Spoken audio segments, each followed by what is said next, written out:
Muy buenos días, queridos amigos. Bienvenidos un día más a Radio Libertad Constituyente. Soy Juan Manuel Pena.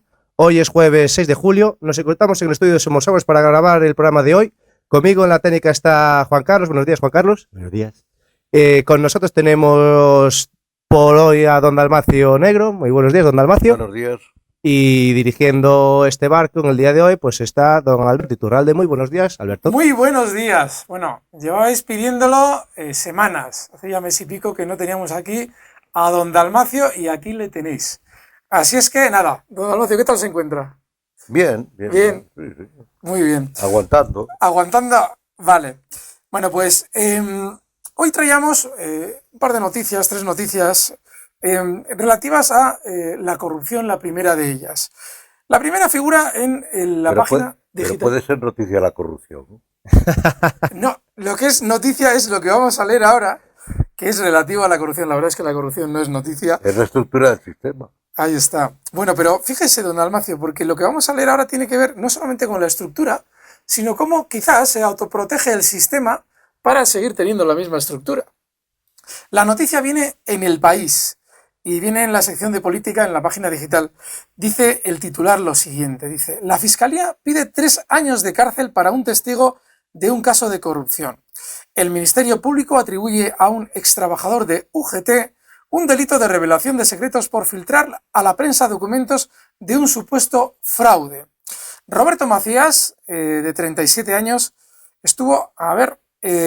teme acabar en prisión, dice entre comillas. Es un riesgo que está ahí y cada vez más cerca. Continúa la noticia diciendo: la Fiscalía atribuye a Macías, que trabajó como administrativo en la sede de UGT en Andalucía, un delito de revelación de secretos y pide para él una pena de 3 años de cárcel. El motivo: filtrar supuestamente a la prensa decenas de documentos, pantallazos de extractos bancarios y facturas que apuntalarían que el sindicato despilfarró fondos y se deslizó por una espiral de fraude en el cobro de subvenciones. Continúa, es muy importante lo que dice más adelante. Dice: Macías está imputado por este motivo. Entre comillas, no se puede acreditar que yo filtré los documentos. Cierra comillas. Insiste el que fuera empleado de la organización entre 2006 y 2012. La Fiscalía considera lo contrario y el Ministerio Público sostiene que el 7 de noviembre de 2012 el administrativo descargó desde su ordenador de trabajo 22.500 archivos de una carpeta llamada Compras Confidencial, guardó los datos en un lápiz de memoria y se los llevó a su casa. UGT le despidió un mes después. Parte de esa documentación confidencial sirvió para empujar la investigación de un juzgado de Sevilla que escruta la legalidad de más de 75 millones de euros en ayudas a la formación de UGT que recibió el sindicato entre 2009 y 2013. Macías detalló estas presuntas irregularidades cuando declaró en calidad de testigo ante la Guardia Civil en enero de 2014. Estoy leyendo la noticia porque ahora va a desarrollar todo lo relativo a las compras. Ahora las tornas han cambiado y otro juzgado de Sevilla imputa a este administrativo en paro un presunto delito de revelación de secretos a raíz de una querella de UGT. El sindicato pide para el antiguo empleado 60.000 euros de multa por daños morales y acusa a Macías de sustraer miles de archivos. Vale, ahora habla el artículo de las facturas infladas. Esto es importante. Macías declaró a la Guardia Civil que en 2006 entró a trabajar en el departamento de compras de UGT Andalucía, donde se topó con unas hojas de Excel que supuestamente revelaba una mecánica de fraude. Aseguró que inflaban las facturas y que el sindicato disponía de una decena de proveedores de confianza, entre comillas, que emitían justificantes por servicios no prestados. El dinero desviado, confesó, acababa en un bote para sufragar viajes, hoteles y comidas de dirigentes de UGT. Macías explicó también a los investigadores que los empleados del área económica del sindicato de la sede de Sevilla se reunían cada lunes para decidir qué proveedores debían elaborar facturas falsas y qué bote, el dinero obtenido ilegalmente por el sindicato oscilaba entre el 3% y el 20% del importe, se iba a reunir para burlar la ley de subvenciones. Relató a la Guardia Civil que UGT recurría a un proveedor de confianza. El Ministerio Público, en el documento que solicita 3 años de cárcel para Macías por revelación de secretos, no niega estas irregularidades. Don Dalmacio, ¿Qué le sugiere esta noticia? Que funciona muy bien el Estado. Es que es lógico, un Estado que se basa, pues, decírtelo claramente, en estructuras de la corrupción, que ya no son corrupción, sino que es lo normal. ¿Cómo va a consentir que alguien esté filtrando por ahí esas cosas que desconciertan a la gente?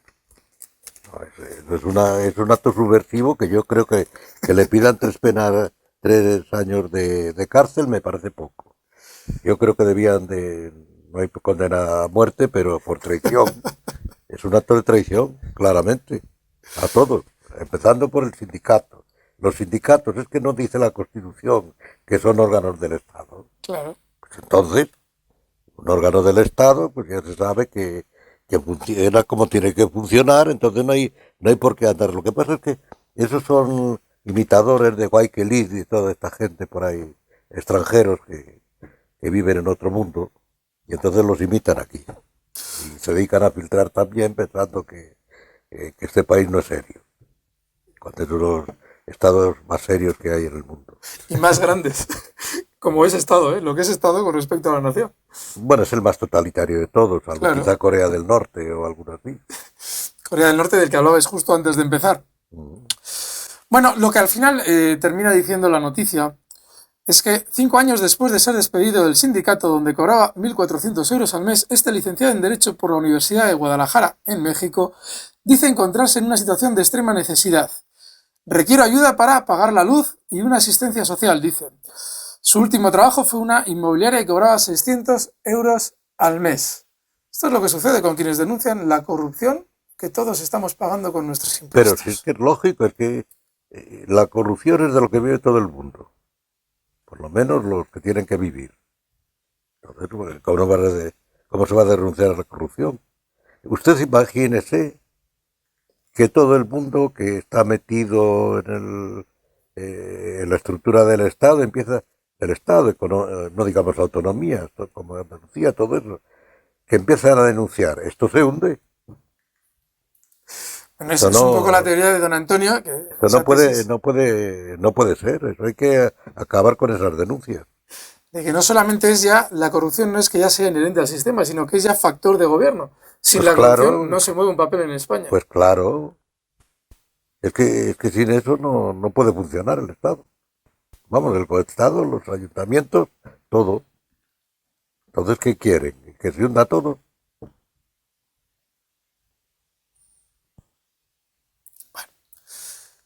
Vamos a pasar a otra noticia en relación a la reunión que tenía lugar ayer entre Mariano Rajoy y Pedro Sánchez. En El Mundo, en la página digital, titular dice: Rajoy y Sánchez comienzan la reunión que medirá su capacidad para entenderse. Y desarrolla la noticia, dice: el presidente del gobierno, Mariano Rajoy, ha recibido a las 11 horas en la Moncloa al secretario general del PSOE, Pedro Sánchez, en una reunión que servirá para determinar las posibilidades de entendimiento entre ambos dirigentes en un momento marcado por el desafío independentista catalán. Traemos esta noticia porque ya hemos denunciado en varias ocasiones que actualmente el auge que ha tenido Podemos en los últimos 4 o 5 años, un auge totalmente artificial y sobre todo generado por el apoyo de los medios del PP a este partido, lógicamente ha generado una división en la parte contraria, en la oposición, en los partidos que tradicionalmente se decían de izquierdas, llevando una gran cantidad de votos a Podemos para debilitar al PSOE. Eso lo que en cierto modo está garantizando prácticamente es el gobierno continuo del PP, porque precisamente esa oposición está totalmente dividida. Don Dalmacio, ¿tiene usted algún criterio a este respecto? ¿Alguna? Pues no, porque son los juegos del consenso. Como no hay política, también más que la política de las oligarquías dentro del consenso. El Estado es un Estado de partidos. Y el Estado de partidos es un Estado dentro del Estado. Entonces ahí están pues poniéndose de acuerdo, pues no sé qué cosas. Antes estaban enfadados porque Sánchez le llamó a Rajoy y le dijo que era un indecente, un impresentable, algo así. Sí. Cosa que no se debe decir. Lo que debía decir políticamente es, por ejemplo, usted es el peor gobernante que ha tenido España, jamás. Eso hubiera sido correcto porque es una expresión política. Se refiere usted al debate Pero televisivo sí, en el que efectivamente sí, pero esa decirle que es un acusación. indecente, eso ya es entrar en el campo moral, que no. Y estos señores de la moral además no saben nada, Sí. están reñidos con ella. O sea que yo no sé de qué hablarán, a lo mejor han contado chistes o no lo sé, porque no sé, a ver si Pedro, hombre, Rajoy le puede enseñar alguna cosa a Sánchez, porque Sánchez, yo no, me parece un analfabeto, por lo que dicen por ahí, porque yo no lo sigo. Le puede enseñar quizás algo de estrategia, porque fíjense qué efecto ha tenido tan demoledor esa promoción de Podemos en los medios del PP precisamente para debilitar. Y quisiera que usted me diera una opinión sobre la posible estrategia del PSOE, porque no tiene demasiado sentido que ahora Pedro Sánchez, una vez que se ha constituido esa figura de Podemos dentro de la izquierda, intente pactar con ellos para ningún tipo de gobierno. Yo soy de la tesis de que si quiere sobrevivir el PSOE, lo primero que debería hacerse es alejarse de todos también, es decir, no solamente de Podemos como del PP, y acusando lógicamente esa maniobra del PP favoreciendo a Podemos. Bueno, lo primero que debía hacer el PSOE, si quiere modernizarse, es olvidarse de la palabra socialista. La palabra socialista hoy en Europa no vende.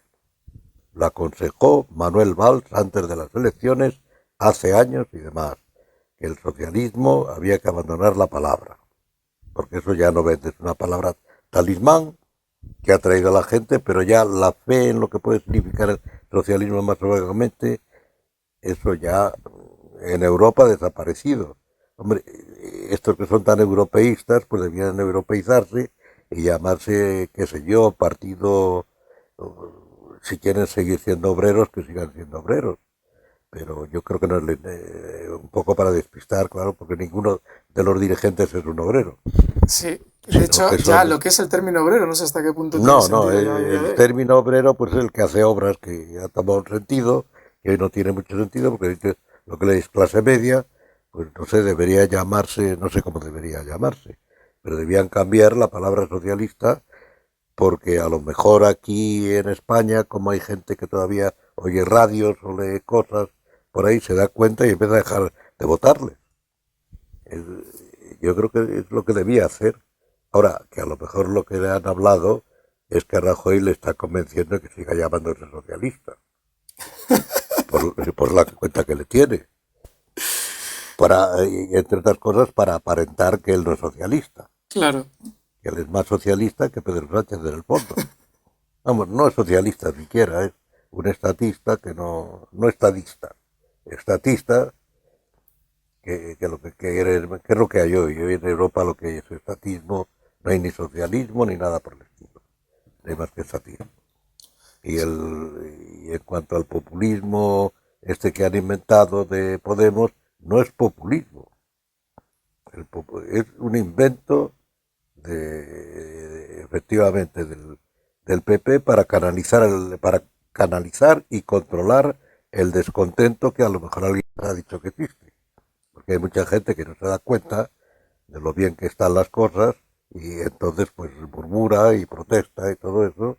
El 15M nació en el 15M, si no me equivoco, cuyo origen también es un poco raro.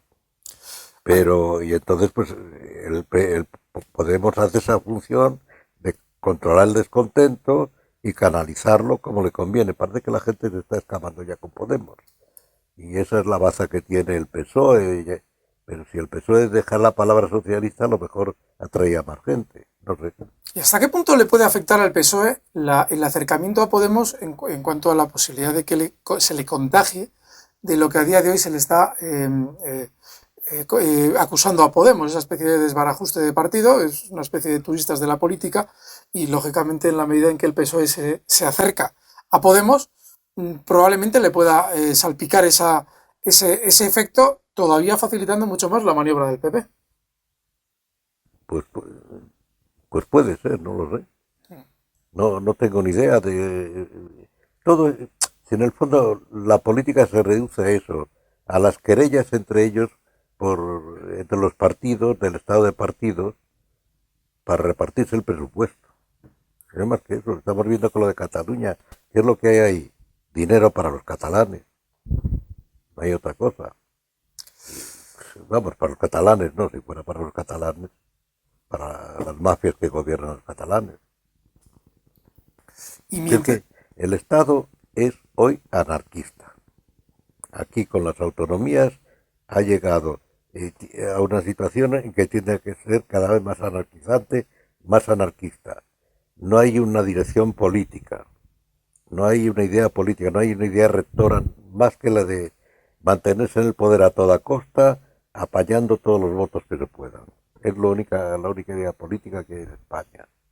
Ni la nación, ni el Estado, ni nada, ni la industria, no. Mantenerse en el poder a base de maniobras. Es un sistema que está arruinado, vamos, arruinado políticamente. mientras tanto, Podemos, el otro partido teóricamente de izquierdas, hoy denunciaba en Venezuela todas las violencias. Irene Montero, la portavoz de Podemos en el Congreso, ha expresado la condena de su partido a todas las violencias que están sucediendo en Venezuela, equiparando de la misma manera los actos de represión de las fuerzas de seguridad del régimen de Nicolás Maduro y las agresiones de sus partidarios en el desarrollo de las protestas de la oposición, en las que ya han muerto 91 personas. Esta noticia viene en la página digital del Mundo. Claro, sobre esta noticia lo que deberíamos preguntarnos es si realmente un pueblo que está pasando la necesidad que está pasando el pueblo venezolano tiene o no tiene derecho, llegado el caso, a utilizar, no sé si cierta violencia, o por lo menos hasta qué punto puede llegar a protestar o ejercer la protesta en la calle, y lógicamente también hasta qué punto podemos equiparar las violencias cuando uno de los dos, que es el Estado venezolano, es el que tiene los medios para reprimir esas protestas de hambre que hay en la calle. Bueno, el hambre puede existir por muchas causas. Ahí parece que está provocado porque el gobierno lo ha provocado. Entonces, lo que está haciendo la gente es ejerciendo un derecho que se ha olvidado. Se ha olvidado porque bajo el Estado es imposible. El derecho de resistencia. Sin el derecho de resistencia no hay derecho. Hay legislación o como se quiera llamar.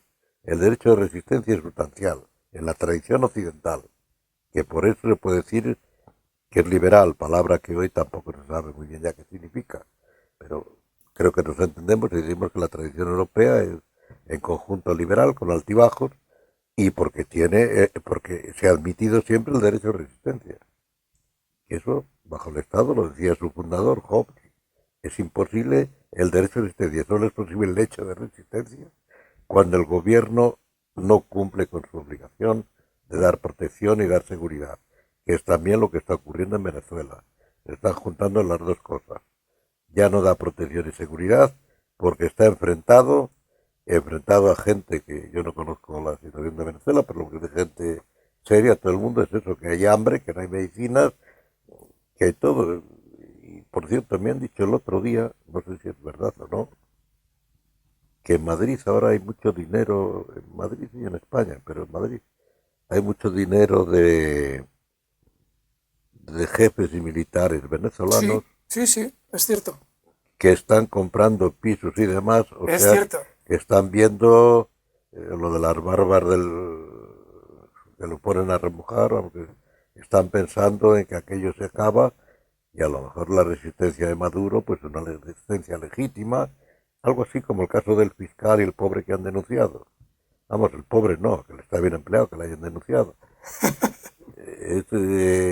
Pues a lo mejor es eso que Maduro está defendiendo sus derechos legítimos y los de sus amigos, dándoles tiempo que saquen el dinero y bien, que se pongan a salvo antes de claudicar.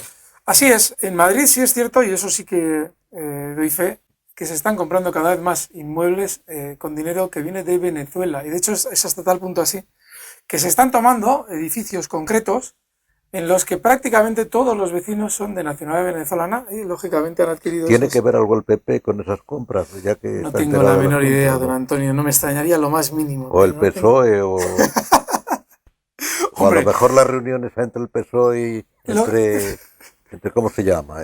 Pedro Sánchez y Rajoy. Sí, el Pedro Sánchez y Rajoy, a lo mejor era para tratar ese asunto. Pues no le extraña. Una reunión equivocada, debía haberse reunido Pedro Sánchez con Montoro. Sí, y el que se ha reunido con Montoro, creo que ha sido, fíjese, le comento, ha sido el líder de Ciudadanos, Albert Rivera, que ha conseguido, por lo menos por las noticias que estamos viendo hoy, estoy leyendo en el diario El Mundo. Dice lo siguiente, dice, Ciudadanos acuerda con el gobierno que los mileuristas estén exentos de pagar el IRPF. Desarrolla, el presidente de Ciudadanos, Albert Rivera, ha anunciado que ha llegado a un acuerdo con el gobierno para que los mileuristas, es decir, los que cobren por debajo de 14.000 euros anuales, estén exentos del pago del IRPF.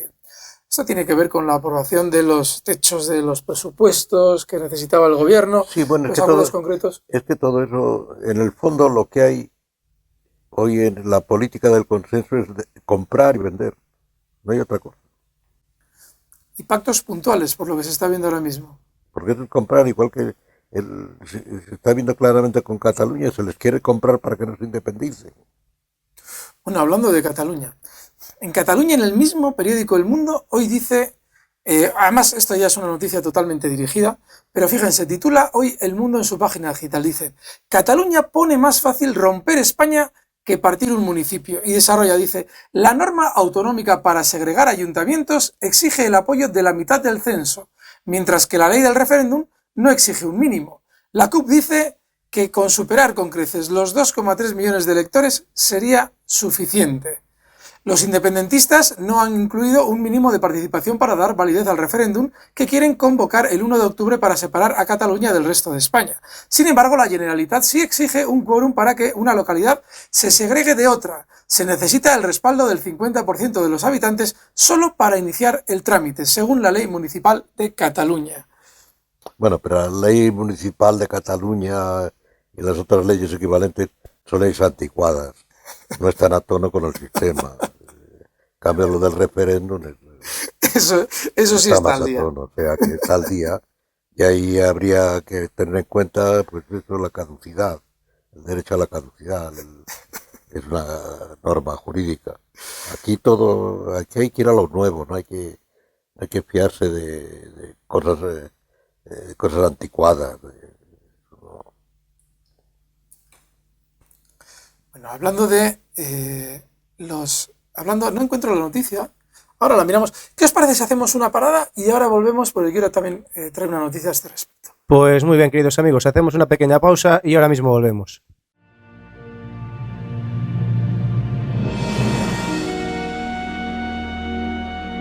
Os animamos a asistir al acontecimiento cultural más importante que ha organizado el MCRC. El Simposio Internacional El Consenso Político degenera el idioma, del 21 al 23 de julio en Santo Domingo de la Calzada, en La Rioja. Don Antonio García Trevijano nos descubre las claves del acontecimiento este viernes a las 20 horas en directo por Periscope, Facebook y YouTube. Síguenos en www.simposiomcrc.es.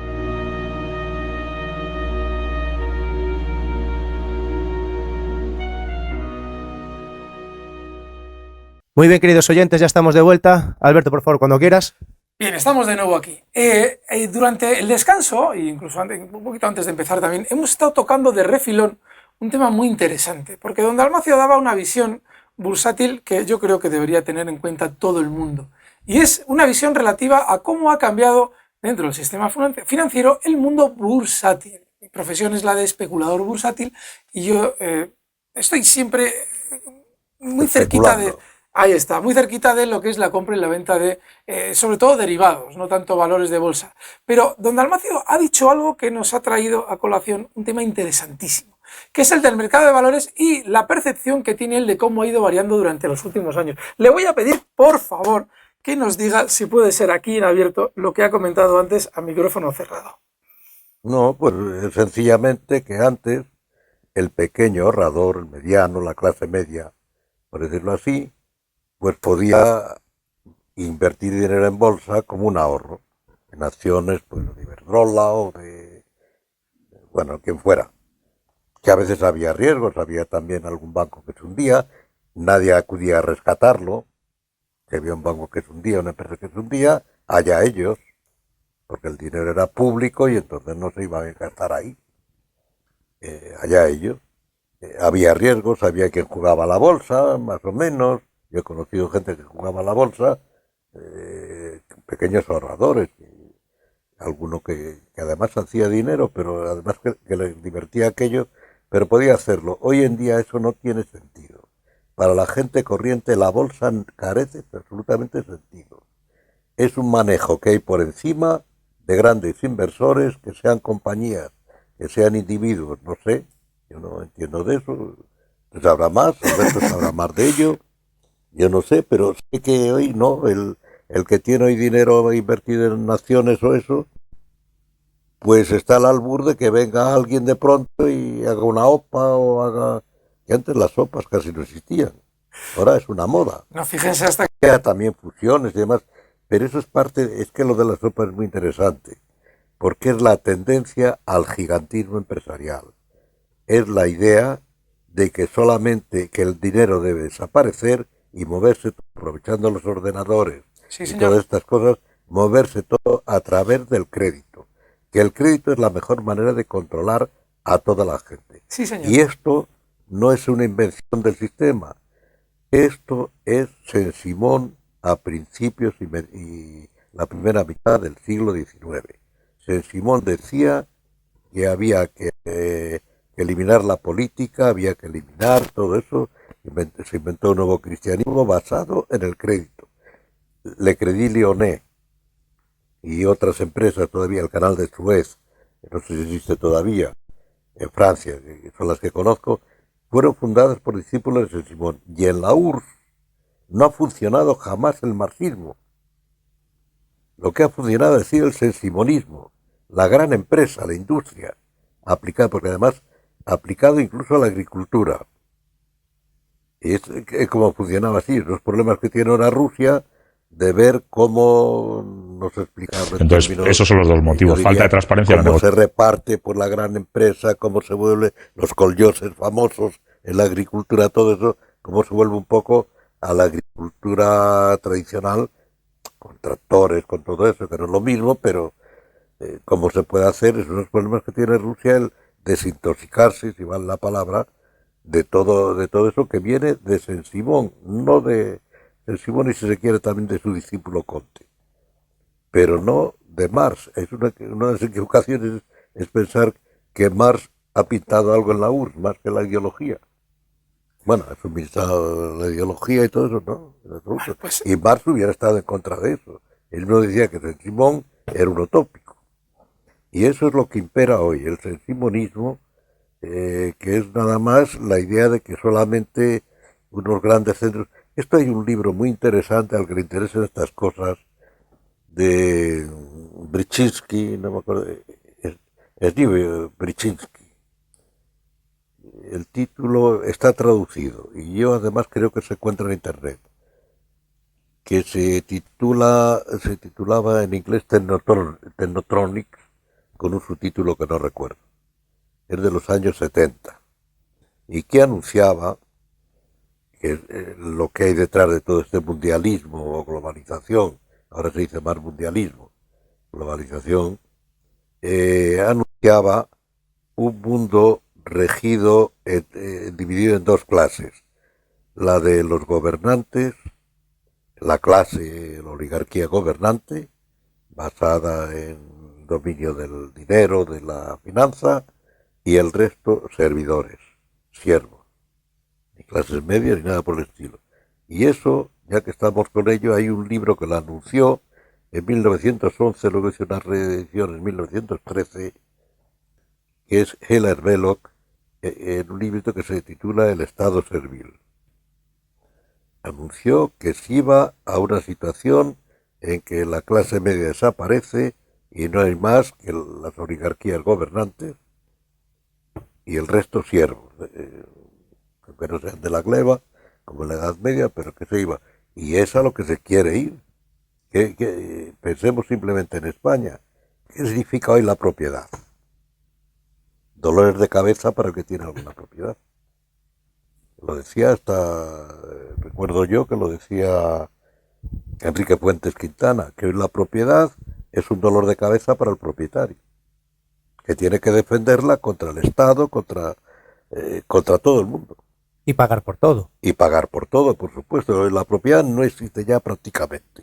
Es lo que quiere Hacienda, nada más el pequeño y el mediano, cuidado.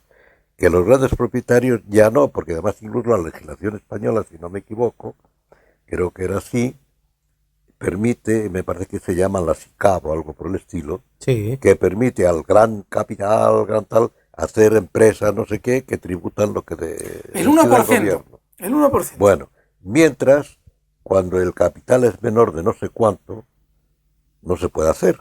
Sí, creo que Dos- que existían, no, te exigían 3 millones. 400.000 euros, creo que es Algo para así. crear una SICAP. Creo que Es no decir, lo si sé. yo quiero hacer una SICAP, si pudiera hacer una SICAP, si lo entiendo bien, si tuviera con qué, claro, hay que tener algo, ¿no? No puede hacerlo, pero en cambio el gran capital, es decir, ahí no se habla ya de propiedad, se habla de empresa. En cambio, la propiedad es el resto, el mediano y el pequeño, que tiene que pagar por todo, que no es dueño de la propiedad, no es que le persigan, es que le están multando continuamente, por decirlo así, por una cosa o por la otra. Y fíjense hasta qué punto es así el control que ha citado don Dalmacio del fenómeno de las SICAPs. Las SICAPs, por cuestión de inflación propia, cada vez son más accesibles a la clase media. Cada vez, lógicamente, esa clase media que va prosperando puede tener acceso a los instrumentos que hace 20, 30 años solamente estaban reservados para una muy pequeña parte de la vida económica. Bueno, pues en el momento en el que eso sucede así y se están incorporando a esas SICAPs, los gobiernos crean un nuevo instrumento financiero y las SICAPs ya quedan dentro y se empieza a meter mano más a las SICAPs, que es donde está esa clase media nueva que de alguna manera son advenedizos para la élite financiera. Estábamos hablando antes del crédito porque don Almacio nos ha traído un tema interesantísimo. Ha citado el fenómeno del crédito. Y don Juan Manuel Pena, al que escuchan de fondo, que me encantaría que interviniera más, porque además sé que es un tema que le encanta, antes, también a micrófono cerrado, nos hablaba planteaba, dejaba sobre la mesa la posibilidad de que con una determinada cantidad de capital, una mano privada pudiera alterar los mercados. Esa idea viene no voy a decir exactamente de dónde viene, porque sería citar, quizás hablar mal de una persona que está dentro del mundo financiero y que realiza una labor relativamente parecida a la mía, con lo cual no voy a decir quién fue, que en un programa de televisión dijo una barbaridad del estilo a la de que con una cantidad de dinero X puedo yo, dando a un botón, tirar tales bonos o tales instrumentos de deuda financiera de tal país, con eso perjudicaría o tumbaría la economía de ese país. Eso es una estupidez suprema, absoluta. Ustedes con dinero, ni yo ni nadie con dinero hace nada que el sistema financiero no quiera permitirnos hacer. Porque hoy en día nosotros, cuando vamos con dinero al sistema financiero, nos encontramos con una contrapartida que no nos hemos dado cuenta que es 1000 veces más poderosa que la nuestra, 1 millón, o las que sea veces más poderosa que la nuestra, que es el crédito.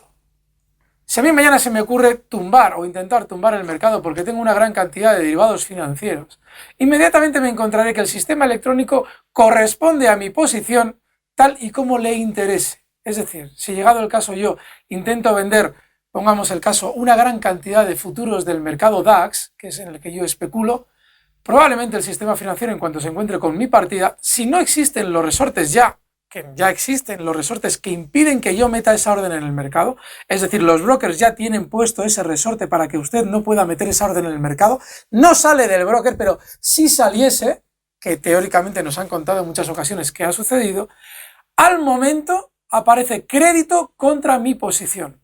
Pero no significa que yo, si quiero vender futuros o derivados de una determinada entidad financiera, vaya a venderlos en el precio que yo quiero. No. Inmediatamente el sistema financiero se retira para necesitar menos dinero de crédito para dar cobertura a toda mi posición, y una vez que se ha conseguido dar cobertura a toda la posición, se levanta de nuevo el precio, perdiendo yo totalmente la posición, es decir, habiendo vendido en precario lo que dentro de unos segundos, unos minutos, va a costar mucho más. ¿Y eso con qué se hace? ¿Con dinero? No. Eso se hace con crédito. No se necesita, don Dalmacio, no se preocupe, que es que se me ha caído a mí uno de los móviles, que tengo aquí todo desorganizado, no ha pasado nada. Al final lo que ha sucedido es que yo, he lanzado una posición al mercado que teóricamente debe afectar a la economía de los países y en un minuto eso se ha recuperado sin ningún problema. Hace años, en el año 2008, en enero de 2008, se produjo una caída brutal en el mercado europeo. Y esto además es muy importante porque tiene que ver con el DAX que he citado yo antes. Un broker, creo que se llama Kerviel, un broker que trabajaba para una entidad suiza, Société Générale, no era suiza, era para Société Générale. De repente tenía una limitación en la operativa de futuros del DAX y de pronto, saltándose esa limitación, consigue comprar 50.000 contratos de futuros del DAX. Yo explicaba en un artículo en aquel momento qué era exactamente lo que había pasado. Y cada vez los años me van dando más la razón. Me pidieron, mi amigo Alejandro Ávila, un comunicador fantástico de temas económicos, me pidió que hiciera un artículo para ver qué es lo que había podido pasar ahí. Y yo explicaba, digo, no, este señor no es que haya comprado 50.000 futuros del DAX, que es como comprar el índice 50.000 veces en cuanto a lo que es el contado, en contra de su propia entidad. Este señor lo que ha hecho es conseguir dar la contrapartida a varios factores del sistema financiero que necesitaban que alguien colocase las compras para lo que ellos querían vender. ¿Se entiende, don Dalmacio? Es decir, si usted necesita vender una gran cantidad de activos, por ejemplo, usted tiene muchas telefónicas, pero claro, si usted tiene muchos títulos de Telefónica, tiene una barbaridad, ojalá los tuviera, pero bueno, imaginemos que los tiene, y usted quiere vender 5 millones de títulos de Telefónica, que es una barbaridad. Se negocian muchos al día, pero son negociaciones intradiarias. Bueno, 5 millones de títulos de Telefónica es una barbaridad. Pero usted no puede vender eso en el mercado cuando usted quiera, porque si usted lo pone a la venta, usted tumba el precio. Es decir, en el momento en el que el cuidador de Telefónica que manipula se retira cuando ve sus títulos, porque dice, joder, me están vendiendo una cantidad de títulos. Claro. Bueno, yo diría ahí una cosa, eso lo veo hoy, en tiempos no. Claro, tiene usted razón. Tampoco se hacía porque en tiempos, no sé por qué. Yo creo que detrás hay otra cosa, que es que se ha perdido lo que se llama el ethos. La ética, a nadie se le ocurría a lo mejor. Hombre, habría alguien, pero sería un desaprensivo. Pero a nadie se le ocurrió una maniobra así probablemente. No sé si había también legislación adecuada, ¿no? Y había un sistema mucho más lento. A la hora de realizar una operativa en el mercado, muchas veces, antiguamente había que ir a la propia ventanilla del banco, firmar una boleta, y todo lo que realmente afectaba al mercado, porque esto es lo que hacían los pequeños inversores, no tenía la velocidad que lógicamente tenemos. Pues era eso, los títulos subían o bajaban, normalmente oscilaban poco, el pequeño ahorrador y el mediano ahorrador, que no entendía nada aquello, más que tenía un dinero ahorrado y entonces iba y compraba acciones, podía estar tranquilo. Así es. En cambio ahora, es que lo que decía yo antes, en absoluto, de la noche a la mañana puede verse la ruina. Pues fíjense, en relación a lo que está comentando... El pequeño y el mediano, cuidado. Los otros por arriba... Exacto, esos son los que ponen el crédito, es decir, ellos son los que manejan. Y de hecho, en relación al ejemplo que poníamos de usted vendiendo 5 millones de telefónicas, para que el precio no caiga... No tengo ni una, ¿eh? Bien, por eso decimos Telefónica, para que no digan que es propaganda del título. Para no tumbar el título, se necesitaba, lógicamente, que hubiera una contrapartida compradora. ¿De acuerdo? Y claro, como es una gran cantidad de títulos, sí, claro. Esa contrapartida necesita mucho dinero. Claro. Dinero que en muchas ocasiones solamente está en quien tiene la capacidad de crédito o de dinero, que solamente es un banco, como Société Générale, que en lugar de dar la contrapartida para sus telefónicas, donde Dalmacio no las va a poder usted vender, se queda con ellas, pero quien en su momento quería vender futuros del DAX por cantidad de 50.000 contratos, no me acuerdo, o 500, no, estamos hablando de una estafa de 50.000 millones de euros, o 500 millones de euros. 500 millones de euros, no me acuerdo. Una barbaridad. El caso es que eso es lo que sirvió para justificar una caída puntual bursátil. Y yo explicaba en aquel artículo que eso era falso. Simplemente alguien se había puesto en contacto con este señor, se le habían abierto todos los resortes del banco para que él pudiera comprar todos los contratos que se pusieran a la venta, cosa que efectivamente hizo en cantidades industriales, y una vez que ya se habían conseguido vender todos los contratos, se rentabiliza la posición tumbando el activo del que se trata, y esos señores que le han vendido a Société esos contratos ganan con la caída el dinero que Société está perdiendo porque su broker dio la contrapartida a los que estaban vendiendo esos contratos. Y en realidad lo que explicaba yo en ese contrato es que Société estaba detrás de esa operación, solamente que había una serie, seguramente sería una serie de cargos de la suficiente relevancia como para que obviamente ahí no pasara nada, y que independientemente del juicio que se le iba a hacer a este buen señor, finalmente todo iba a quedar en absolutamente nada, como efectivamente ha quedado. El señor Kerviel finalmente ha salido de rositas. También decía en ese artículo que había que buscar el rastro del dinero porque la cantidad de dinero que se le había dado a este señor era escandalosa por poder teóricamente saltarse esos filtros y por poder, lógicamente, hacer esa operación. Y efectivamente, eso mismo obedece a lo que estábamos hablando antes con relación al crédito. El sistema financiero es implacable. También citaba don Juan Manuel, citaba antes el caso del movimiento en la libra esterlina que se produjo, no sé si fue en el año 98, no sé si te acordarás tú en qué año se produjo. Sí, pues. Bueno, en el año, no sé si fue el año 98, no recuerdo, se produjo un movimiento brusco en la libra esterlina de caída que se atribuyó al señor George Soros. Esa es otra de las grandes mentiras. George Soros, de Don Dalmau. A Soros. A Soros, sí. Esa es otra de las grandes mentiras del sistema financiero. Ningún operador particular, absolutamente ninguno, puede realizar un movimiento relevante en el mercado. Si efectivamente tirásemos la libra esterlina, al segundo la libra recuperaría su punto porque el propio sistema financiero lo apoyaría. Una vez que nos ha dejado sin un clavel, levanta de nuevo el activo del que se trate. Y el señor Soros, hay que recordar, es el lobista más importante del sistema financiero en el mundo. Luego, si atan todos los cabos, entenderán qué es lo que pasa. Es decir, que cualquier movimiento importante que se atribuye a un miembro del sistema financiero no es más que la necesidad de atribuir a alguien con nombre y apellidos algo que va en beneficio de alguien muy superior y que no sabemos quién es realmente porque no tiene nombres y apellidos, pero sí tiene mucho Pues dinero. a lo mejor el mismo señor Soros, pero por otro lado. Pero puede ser perfectamente así. Lo que ocurre Claro, es que hay un como problema. la Société General. Ya, pero hay un problema y es que No, bueno, es muy importante siempre adjudicar el daño a alguien al que no se le pueda conectar Sí, con sí, el claro, beneficio. claro. Buscar un culpable. Eso es. Claro. Al que no se le pueda conectar directamente con el beneficio. Claro. En el caso de Société, es la propia Société la que dice sentirse perjudicada. Si es como en la guerra, pues el despiste en la guerra. Claro, y claro, hay un problema. Si tú te sientes perjudicada y tu broker ha sido el que lo ha hecho, ¿quién ha permitido que se salten los filtros? Es decir, él no puede hacerlo sin ayuda del banco.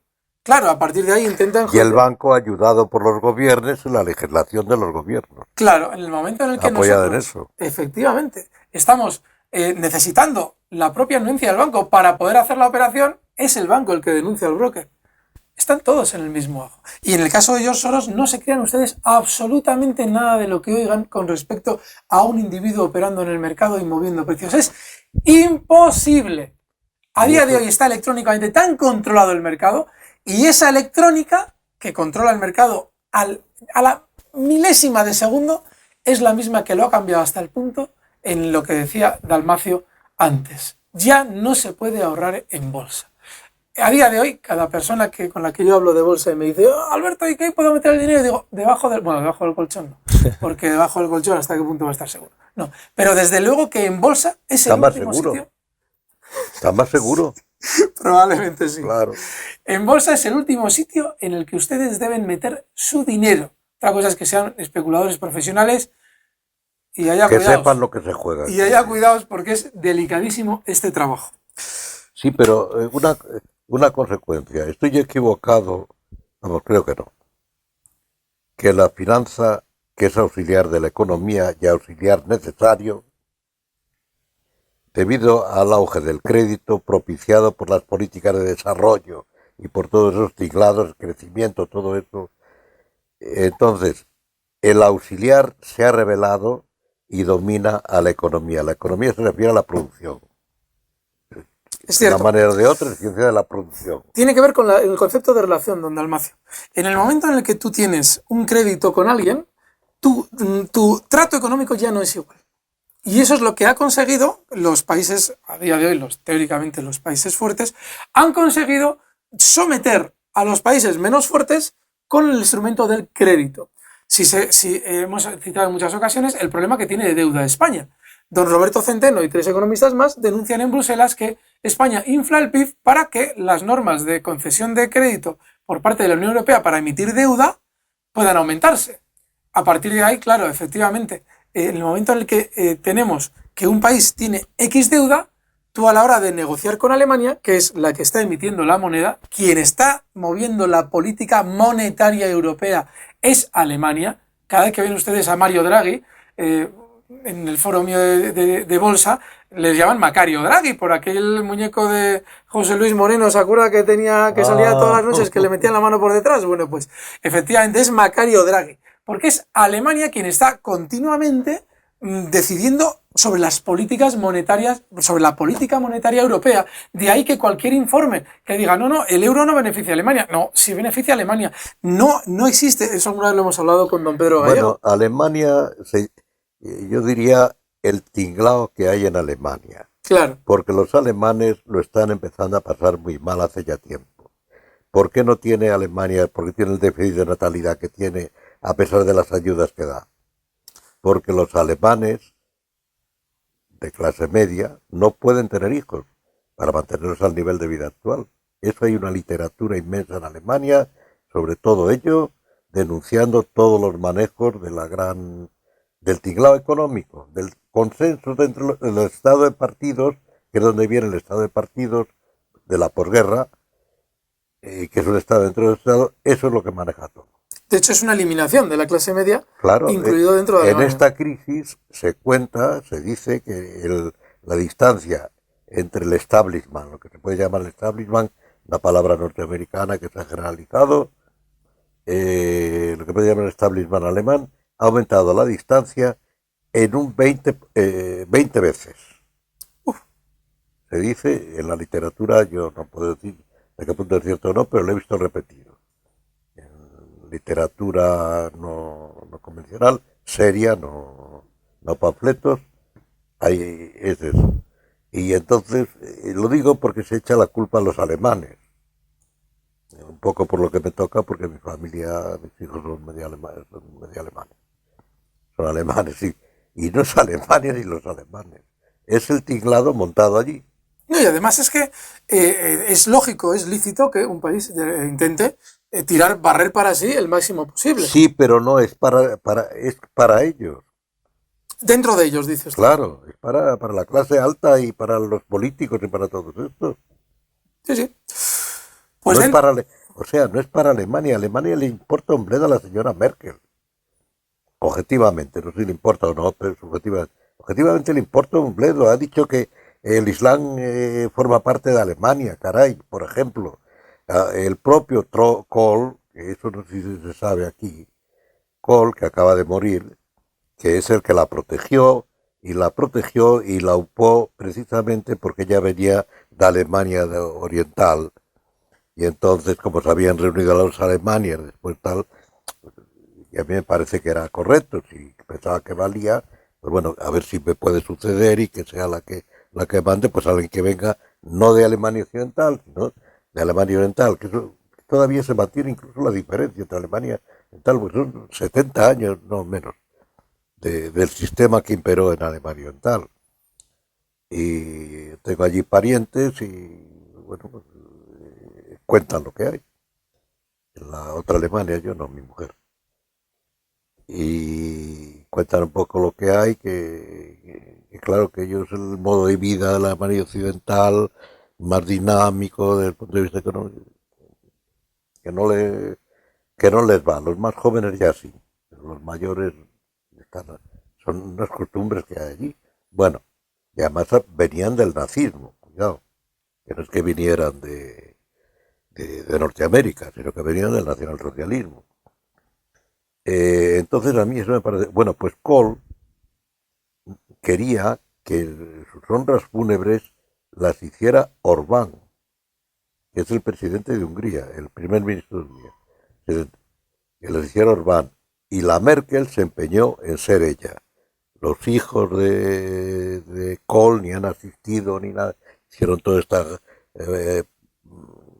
pamema en el Parlamento Europeo y demás, lo que quería era, él era católico, que se hiciera una misa, bueno, no protestante, pero era católico, que se hiciera una misa, un funeral normal, no querían otra cosa, que bueno, que les dijeran, no, pues se ha tenido que meter ella en medio para...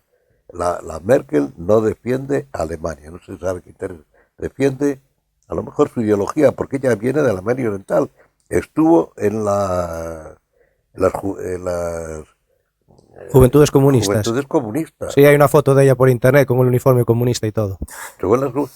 Y algo a lo mejor se le ha pegado, yo no sé, a lo mejor le pasaba a ella como aquí al caer el franquismo, que resulta que gente que ha sufrido mucho como directores generales, presidentes del INI y de eso, han sufrido muchísimo bajo el franquismo, como directores generales y todo eso, y que luego la han reconocido y la han confesado y se han convertido en artífices de lo que hay. Bueno, pues a lo mejor a ella le pasaba lo mismo, estaba sufriendo mucho, no lo sé, pero algo se le habrá quedado y a lo mejor estaba sufriendo, ¿no? Que aquello era distinto también, o sea que las cosas como son eso. Pero es que quiero decir esto porque hoy Alemania se está convirtiendo en toda Europa en el chivo expiatorio. Y no es Alemania, es el tinglado, que es el mismo tinglado que hay en el resto de los países europeos, empezando por el nuestro. El problema, don Dalmacio, es que el tinglado cada vez supone un crédito mayor para España y que beneficia con una moneda única a Alemania. Piense un momento si España, si la economía es como dicen que está, desde luego está muy mal porque la gente gana poco, etcétera, los salarios son muy bajos, que no tiene sentido si no fuera por todo el tinglado que hay, financiero y todo eso, que hoy haya paro en cualquier país europeo. Es debido a la legislación que tiene que ver con eso, con el establishment. En la Norteamérica misma, ¿por qué había paro o hay paro? Pues por la legislación intervencionista que Trump quiere quitar del establishment para poder ser sin darse cuenta, porque muchas veces muchas veces no es que quieran hacer daño ni nada de eso, sino que defendiendo sus intereses, pues, hombre, pues conviene esta ley o conviene esta norma, conviene la otra. Entonces la dan al final, pues resulta que hay paro, por ejemplo. Es increíble que hoy exista paro en cualquier país europeo. En España no digamos. Es increíble que pueda haber paro. He visto en algún sitio, ayer o anteayer, que este gobierno quiere cambiar 100 normas que impiden la actividad empresarial y no sé qué. Yo, sinceramente, creo que es mejor que no toquen nada. Lo empeorarán. Es que una de las... Sin quererlo. Sí. Sin quererlo, o queriéndolo. lo empeorarán. O queriéndolo, porque muchas veces... No, a lo mejor lo quieren hacer de buena fe, pero lo empeoran. Pero ¿qué pasa con los ocupas? Los ocupas, ahora, si el ocupan una casa, es muy difícil echarlos. Todos sabemos lo que pasa con los ocupas. Pues es una norma del PP que quería arreglar no sé qué, no sé qué cosas son. Que quería arreglar y metió allí una clausulita para proteger más, sin darse cuenta, y esa es la causa. Y ahora el PP no se atreve a modificar esa ley. Ahora no puede, además, a lo mejor no lo dejarían los otros, porque los otros partidos están encantados protegiendo a los ocupas, que es uno de los ejemplos, dicho de paso, de la anarquía que está empezando a imperar en España, quizá más que en otros países europeos. El Estado se está volviendo anarquista, se está autodestruyendo. Bueno, perdón por el... No, todo lo contrario. Es un placer escucharle. En relación un poquito a lo que... Hay una cosa que quería preguntar. Huerta de Soto, por ejemplo, sostiene que el crédito debía casi suprimirse. Sí, y eso lo sostenemos mucho. Que es como funcionaban, que claro. Es más o menos como funcionaban los bancos cuando me refería yo a ese momento, en que el ahorrador pequeño, mediano, bueno, pues podía con bastante confianza ir al banco y decir, cómpreme acciones de tal o de cual. Es que, don Dalmacio, hay un problema. Y es que hoy en día no se emite crédito, es decir, un banco no da crédito en función de sus depósitos. Es decir, una vez que nosotros depositamos 10, no presta 10. No. La ley, por el sistema de reserva fraccionada, le permite prestar 90. Claro. Con lo cual, lo que está haciendo es generar nuevo dinero en circulación, claro, es lo que y hay. obviamente una alteración de precios artificial en base a crédito, no más. En Suecia, que es a lo que se va, a suprimir el dinero, que es un elemento liberador y de civilización, y se va a suprimir, que se ha pedido ya públicamente. En Suecia es difícil hoy manejarse sin tarjeta de crédito. Sí, sí. Mi mujer es sueca y me lo contaba, que ha estado allí hace unos días. Dice que ahora ya casi no se puede pagar con euros. Hay que con la tarjeta, porque no la admiten. Es controlar todo mediante el crédito, mediante las tarjetas. Es a lo que se va.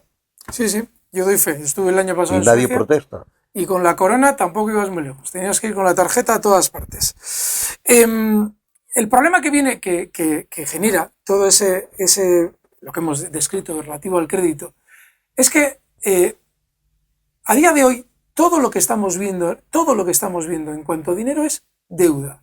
Significa que al no haber un subyacente de lo que nosotros hemos introducido en el banco, a la hora de generarse un problema en una entidad privada que sea de ámbito financiero, necesariamente es imprescindible, hay que intervenirla. No se la puede dejar quebrar, porque una salida de dinero cortada en las ventanillas de un banco generaría un pánico de retirada de dinero en todo el sistema financiero. Ese círculo se mueve a la cola. Se quiere fomentar la política de crecimiento y tal, y entonces para fomentar eso, crédito. Pero entonces cuando hay una empresa que por la mala suerte, no digo ya por que haya ahí alguien que quiera, ¿no? Los negocios pueden ir bien o mal a todo el mundo, eso no, sin tener ninguna culpa, ninguna intención. Pero se hunde, tiene que intervenir el Estado y cubrir con dinero del contribuyente eso. Y el problema está en cuanto a la emisión de dinero, que el señor Huerta de Soto, que aboga porque a día de hoy solamente se pueda prestar dinero que efectivamente haya sido previamente depositado, es decir, un sistema lógico, normal y corriente. Ese sistema nos llevaría a que al final los bancos dejan de tener el monopolio de la emisión del dinero. Claro. Se le está quitando a la élite el poder que les lleva a dominarnos, que es lo que hoy en día supone la política de crédito. Claro. El dominio del ciudadano se está realizando mediante esa mecánica de crédito. Un día, hablando con don Antonio, comentábamos que lo ideal sería, estabas tú también, Juan Manuel, sí, que lo ideal sería que un país tuviera una cantidad de dinero referente a su Producto Interior Bruto o a su capacidad de producción. Claro. Es decir, que para cada bien haya una moneda, teóricamente. Y en el momento en el que se aumenta la producción, se aumenten las monedas en circulación. Pero que esa emisión de moneda sea... O el oro como respaldo. Es otra posibilidad. El oro como respaldo. Porque eso sería un poco complicado. Yo entiendo que sería mejor el oro, la plata también se ha utilizado. No sí, sé si... pero al final también se condiciona a un país que si no tiene oro no podría emitir. No tendría... Sí, pero que haga las cuentas bien. El problema en lo que decís es que el patrón al final se produce en la misma variación pero a nivel mundial. Si no existe suficiente oro hay que subir el precio del oro. Es decir, lo que en su día fue un patrón fijo de oro, que era lo que se fijó inicialmente en Estados Unidos, tendría que ir aumentando ese valor del oro para efectivamente dar cabida a todos los bienes que se producen en el mundo. Con lo cual sería un sistema muy similar al de cada país. La diferencia es que el problema es que si dejamos a los países hacer las trampas, podrían llegar a hacerlas. Pero eso puede hacer cuando es el crédito o el papel. Esas trampas, además, están... Con el oro no se puede hacer trampa. En manos privadas. Con el oro... Es que así por lo menos se podría echar la culpa realmente al gobierno, ¿no? Si el gobierno es el que realmente dirige la política económica, no se podrían escudar que son los mercados o que son unos entes que todo el mundo desconoce, que no sabe ponerle cara, y sería el responsable el gobierno. Exacto, claro. Pero estaríamos quitando la fuerza más importante a las manos privadas, a las élites financieras actuales en el mundo. Que eso sí que es muy difícil que lo permitan. El oro, por ejemplo, es que ha salido el oro, es que en la Edad Media y en otras épocas, pero sobre todo en la Edad Media, la manera de los gobiernos de manipular el dinero era en las monedas disminuir el porcentaje, de oro, de plata. Sí, sí. No sé el procedimiento, se lo limaban o lo que fuera. Sí, sí. Era. Y eso hacía descender también el valor de la moneda. Eso lo cuentan los economistas clásicos. Pero no sé, Ricardo el que lo cuenta, no me acuerdo. Pero que es una manera de hacerlo. Bueno, pues es lo mismo ahora. con la diferencia que como hay dinero papel, no hace falta animar nada, basta aumentar el papel. Eso es. Con el crédito, dinero fiat, dinero o fiduciario. con dinero papel, Eso es. o fabricando, dando vueltas a la manivela de fabricar dinero y se fabrica. O ceros y unos en los ordenadores también. Ceros y unos, que es lo que dice don Dalmacio, que tendemos a la electrónica en el dinero, que serán los bits, lo que son apuntes electrónicos. Solamente una cosa más, don Dalmacio, ya para terminar el programa de hoy. Usted ha citado a don Huerta de Soto, al señor Huerta de Soto. Es un liberalista teóricamente puro. Yo estoy muy de acuerdo con tesis económicas del señor Huerta de Soto. Sin embargo, hay un problemón. Y es que es un problemón en el que tienden a caer algunos economistas, yo creo que la mayoría. Don Roberto Centeno afortunadamente no cae en ello, que es el analizar la economía sin tener en cuenta los factores políticos. Y es el problema del anarcoliberalismo. Ese es el problema. Es decir, señor Huerta de Soto tiene unas que teorías... además el anarcoliberalismo, que es la posición más extrema, es, por decirlo así, marxista, porque resulta que la economía es el motor de todo. Claro, y el problema que tenemos es un marxismo. Es que en un país en el que a la hora de analizar económicamente algo prescindes de la fuerza que tiene, que es toda en la economía, el factor político, no puedes hacer un análisis adecuado. Y cuando planteas mundos ideales en los que la economía funcione de tal o cual manera, tienes que tener en cuenta que estás prescindiendo de la fuerza que ejerce el factor político para impedir que tú lleves a cabo tus ideas. Y en el caso del señor Huerta de Soto, si ustedes le leen y le escuchan, verán que todas esas teorías son posibles solo, única y exclusivamente si en el país o en el estado del que se trate existe la libertad política colectiva. Si efectivamente todos los operadores tienen esa libertad, usted puede implementar esas teorías, pero si no ataca primero a la raíz del problema, que es la falta de libertad política colectiva, es imposible Exacto. que las ideas del señor Huerta de Soto puedan llevar Es el a buen problema hoy que tienen los liberales, que no se acaban de enterar. Eso es. De que la libertad política, de que la política... No, es que eso viene de atrás. Es que el Estado la razón de Estado es de naturaleza económica. Por razones que creo que con Antonio, yo mismo alguna vez, o Antonio mismo lo ha explicado alguna vez, la razón de Estado, que luego es el orden público, su ratio es económica. El Estado ha tendido a invadirlo todo y ha creado esta mentalidad economicista de que todo parte de la economía. Marx se dio cuenta y fue el primero que lo dijo, pero luego hasta los liberales se han contagiado de esa idea y hoy, por ejemplo, veo que los liberales están defendiendo los vientres de alquiler, por una razón además, porque es un negocio, un contrato económico, dejando aparte algunos contradictores que no se dan cuenta de lo que hay detrás. Dicen, no, porque es que hay trata de blancas, porque en la India hay incluso granjas de mujeres, eso dicen, no lo sé. Y he visto que en un país de África también, no recuerdo cuál. Eso dicen, yo no sé si es cierto o no. Sí, oferta-demanda, seguro que sí. Que tienen granjas de mujeres para criar hijos alquilados, tal. Bueno, sea cierto o no, no lo sé. Pero es imaginable, por lo menos. Dado eso de que piensan que como es un negocio, un contrato, que tiene que ser libre. Pues no, la civilización consiste hay un gran artefacto de la civilización que es importantísimo, que es el compromiso. Mayor, que es, en cierto modo, el derecho. La ley es un compromiso, debe ser un compromiso entre las diversas opiniones, intereses, etcétera. Y eso es lo que debía regir, pues, la economía también. Y entonces parece que eso de alquilar el vientre de una señora, que eso no, es una barbaridad. Pero sin embargo yo he visto que hay liberales ahora en España que están obsesionados en defender el vientre de alquiler. Bueno, no sé. Bueno. Así está el liberalismo desacreditado. Desde luego. Don Juan Manuel, ¿cuánto tiempo llevamos? Pues una horita. Una horita. Don Dalmacio, ¿le parece bien que despidamos la sesión? Bueno. ¿Volvemos? Muy bien. Pues nada, aquí lo que dejamos, don Juan Manuel. Muy bien, queridos oyentes, muchísimas gracias a nuestros colaboradores, un programa estupendo y hasta la próxima, queridos oyentes. Fuerte abrazo.